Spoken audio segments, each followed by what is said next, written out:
नमस्कार, मैं पीयूष शर्मा, आप देख रहे हैं नेक्स्ट न्यूज स्टेशन। तो देखिए, बड़ी खबर अब वैश्विक हिंदुस्तान को लेकर आ रही है। आज इस रिपोर्ट में हम आपको बताएंगे, वैश्विक हिंदुस्तान में आपको बताएंगे कि कैसे भारत और अमेरिका के बीच में जो संबंध है वो बेहद ही नजदीकी हो चुके हैं। जी हाँ, इतने खास हो चुके हैं कि अमेरिका, जहां पे किसी भी देश को जाने की इजाजत नहीं है, अमेरिका के नागरिकों को तक जाने की इजाजत नहीं है, वहां पर भारतीय बेरोक टोक देखे अंदर जा सकते हैं और यहाँ पे उनके साथ बैठकर चाय भी पियेंगे और भारत और अमेरिका के रिश्तों को, उनकी सुरक्षा को कैसे देखिए और मजबूत किया जा सके, उस पर चर्चा करेंगे। आज हम आपको बताएंगे कि कैसे भारत और अमेरिका ने चीन और पाकिस्तान को मात देने की पूरी कवायद कर ली है और साथ ही साथ आपको बताएंगे कि उत्तराखंड में जो भारत और अमेरिका के बीच में अभ्यास होने वाला है, सैन्य अभ्यास, उसके बारे में भी आपको ज्ञात कराएंगे। देखिए हमारी एक खास रिपोर्ट। भारत को मिला बड़ा विशेषाधिकार। भारत को मिला बड़ा विशेषाधिकार। अमेरिका वायुसेना के सचिव फ्रैंक कैंडल ने भारत के स्वतंत्रता दिवस को स्पेशल बनाने के लिए वॉशिंगटन में एक बड़ी घोषणा की है।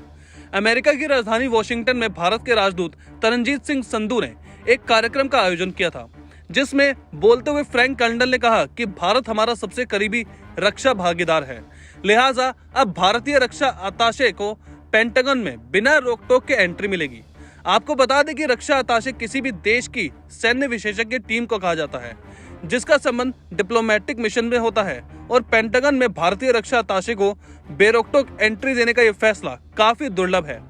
पेंटागन में जाना किसी भी अमेरिकी अधिकारी के लिए भी कितना दुर्लभ होता है, इसका अंदाजा आप इसी से लगा सकते हैं कि खुद फ्रैंक कैंडल ने कहा कि उन्हें भी पेंटागन जाने के लिए एस्कॉर्ट किया जाता है, यानी पेंटागन में जाने के लिए उनके साथ ही पेंटागन के सुरक्षा अधिकारी मौजूद होते हैं। लेकिन अमेरिकी सरकार के इस फैसले के बाद अब भारतीय रक्षा अताशे बिना एस्कॉर्ट के ही पेंटागन जा सकेंगे और कहीं पर भी रोका नहीं जाएगा।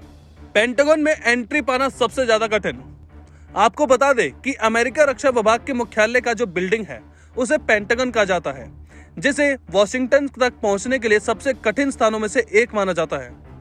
यहाँ तक कि अमेरिकी नागरिकों को भी इसमें प्रवेश करने के लिए उच्च स्तरीय सुरक्षा मंजूरी की आवश्यकता होती है, लेकिन अब भारत को यह विशेषाधिकार दे दिया गया है।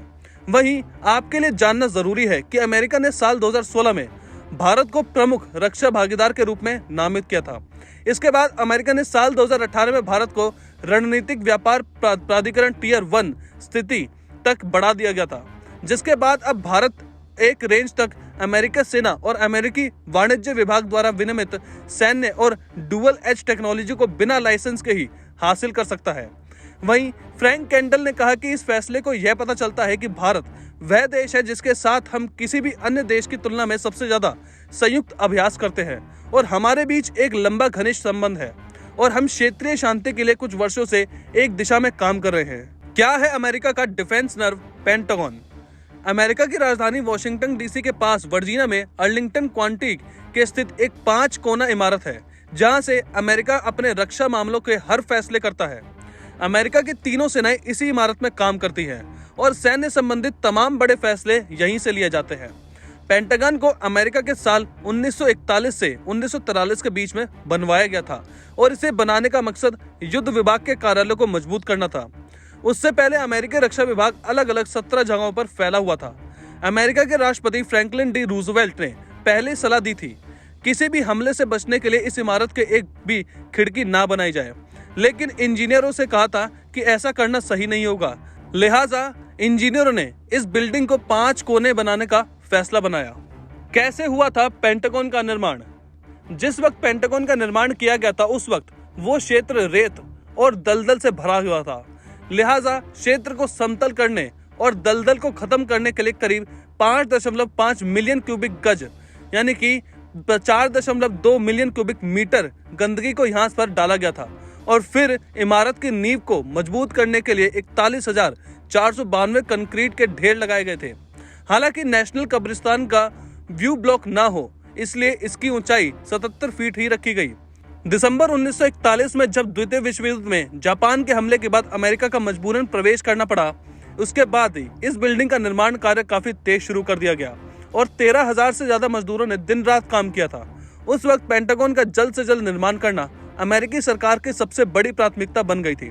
करीब 8 महीनों की दिन रात मेहनत के बाद तत्कालीन अमेरिकी युद्ध सचिव हेनरी स्ट्रेसमैन ने अपने कार्यालय के नई बिल्डिंग में ट्रांसफर कर दिया।